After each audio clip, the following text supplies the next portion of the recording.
Get up, stand up for your right. Get up, stand up, don't give up the fight. Greetings, everyone. Yes, I'm E-Mix. I'm the co-founder of the group called Get Up Stand Up. Get Up Stand Up was designed, the purpose of Get Up Stand Up is for people all over the world, no matter which part or which corner that you come from. If there's something happening that you think the world should know about, then hopefully this is a platform for us to share information. The main aspect is that we can talk, and there's many aspects of that people can do, or organisations that people can get involved with, and hopefully we'll be able to point people out in that direction. Now, what you have here is our own personal, let's call it TV station, but this is the talk show. And it's designed for us to openly debate, with a bit of decorum and a bit of common sense, naturally, that we could debate whatever's on your mind. So we'd hold an open forum, but I will lead off with certain factors. So today, I plan to lead off with three. One of them being domestic violence. Now, apparently, this is alleged because it was just told to me the other day, and I haven't had time to research it, but I will do before we come on. It's surrounding domestic violence. Now, over here in the UK, once upon a time, it was legal for a man to actually beat his woman, or shall I say, slap his woman. Now, those draconian times have passed, and today it is outlawed. But now, in the event that a man should hit a woman, and the woman calls the police, or somebody calls the police, and the police attend, once upon a time, if the woman didn't press charges, then the man walks free. Well, today, it's not like that. If you do not choose to press charges, the police hold the right to choose whether to press charges or not. Now, this is where the question comes in, because apparently outside of the UK or the Western Bloc, let's move over to the East, and apparently in Russia, they're overruling that form of law, where now it is actually, for the want of a better word, it's acceptable that a man should slap his woman. Now, do you think this is a good move? Sounds like, yeah, I know, it's a stupid question.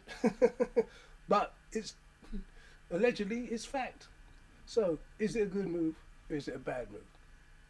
Secondly, there's a new movie out. Now, I've got no real issue with the movie because the movie itself is based on real life matters. When I say real life matters, not it's just what happens in life that matters to individuals, because many people have this in their life. Now, the story is called Moonlighting, and it's of a young boy, and it's through three stages of his life. From a young, let's say, 6 to 8 year old lad, so I'll say he's about 8 or 9, up until when he becomes a teenager, so 15, 16, to when he becomes a young man. And nominees for the Oscars, in consideration to the fact that last year, it seemed like black people in the Oscars was near enough exempt. So, and there was a big protest about the Oscars. They even had a separate thing outside of the Oscars, which was, predominantly, I say, for black actors.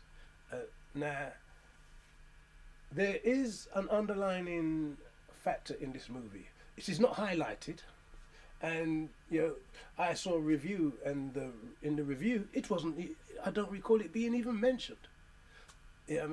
So upon my reflection of the movie, I'm like, wow. Is there a hidden agenda in this? Hey, it's by Plan B.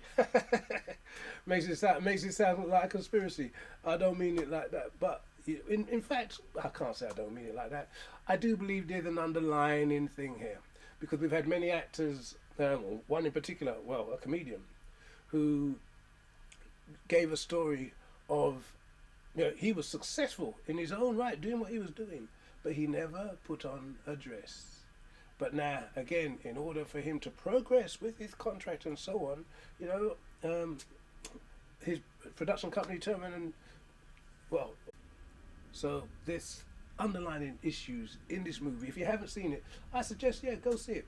Because, you know, based on its own merit, like many other films before that never made the credit, I would say it has a right to be among the nominees, just like many other movies beforehand. But I have to wonder why this one, a black movie, and I believe 8 nominations for the Oscars for a black movie, is a record in itself. So I'm questioning why. If we get into the debate, surely you should get the underline of where I'm coming from, but then I will say a lot more at that point in time. Mine is only an opinion, and I would love to have your opinion too. And thirdly, it's based on one that we was talking about I was talking to someone the other day. It's about the N word and the C word. Now, both of them are words which everybody, well, 90% of people, I would say, class as vile words, foul words, shouldn't be used, shouldn't be heard. But they are used commonly. In the stateside, it's used more so than not. Over here in the UK, it is, it's becoming a trend the same way as it is in the States. Now, I guess over here we would use the States as as an influence, because the way it's used over there, we are mimicking. Where black people would call another black person my N. Yeah, I mean, that's my N, man. Me and him are down. Yeah, this is my N. So it goes on like that. Now, the C word is a word that when people hear it, people use it profusely, without a care, without thought. But now, many people think it's violent, shouldn't be used. And when you talk about it, they turn around and say, well, what it means, is degrading. What it means is, there's nothing good about it. Well, that's not so true, because the origins of its word was a high praise to a woman. It came from the word kunta. I mean, you're watching Roots, you've got kunta kinte. So I don't know what kunte means. Kunte could mean like, child could mean, so, but it could be a woman's child. Kunta kinte. But kunta meant woman, and it was also given to a woman of high praise, or a high priestess, so to speak. So it had a very good meaning in its origin, but people do not know that. So based on the fact that they don't know that, when you explain it to them, everybody that I have spoken to says to me, you know what, I understand where you're coming from, but you can't take away the way people think about it today. You can't take that away. You'll be hard pressed to get anyone to accept the truth other than the lie that they've been brought up with. So if that happens to be true, well, you can't do that with the C word, but apparently we can do that with the N word. The N word, as we know, it didn't come from anywhere good. It came from a barrel of hatred. It came from the gut of hatred, the gut of racism, and prejudice. That's where it was born. And it was, now again, another point which people can enlighten us people on, there weren't just black niggers, you had white niggers. And I believe that predominantly would be the Irish, so we have a lot in common.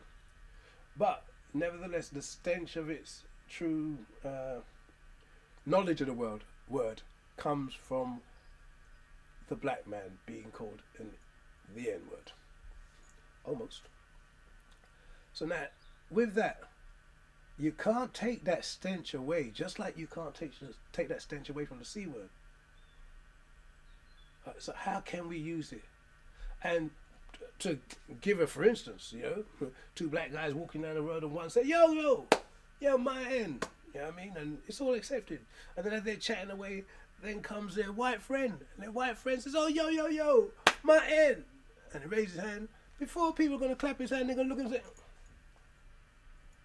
then, first off, you're going to get that stench. My who? Then you'll accept, he don't mean it like that, because that's my cool white guy friend. Straight away, the depiction of the white guy everything comes into play. How can you say you desensitize the word? Because if you desensitize the word, it wouldn't matter what color he is, he'll be able to say it. But if he can't say it, it's because you can't get rid of the stench. Anyway, I hope that you'll be ready to openly debate these factors with me right here on Get Up, Stand Up. The talk show is where we get your views, your points. It's your talk. Now, the way that we're going to try this to communicate is via the messenger. So I will leave the details below of how to contact us, and you just can put that into your phone or your computer, whatever, and we can go live. We could do it via Messenger or even via Skype. So there should be, might open up them both so that we can have a 2 or a 3-way conversation on this factor. Anyway, people, hope to see you between the hours of 8:30 and 10:30 tonight. God bless, hold tight, but most importantly, you know what to do. Get up, stand up. It's your right. Don't you believe me? All right, bless people, bless. Get up, stand up.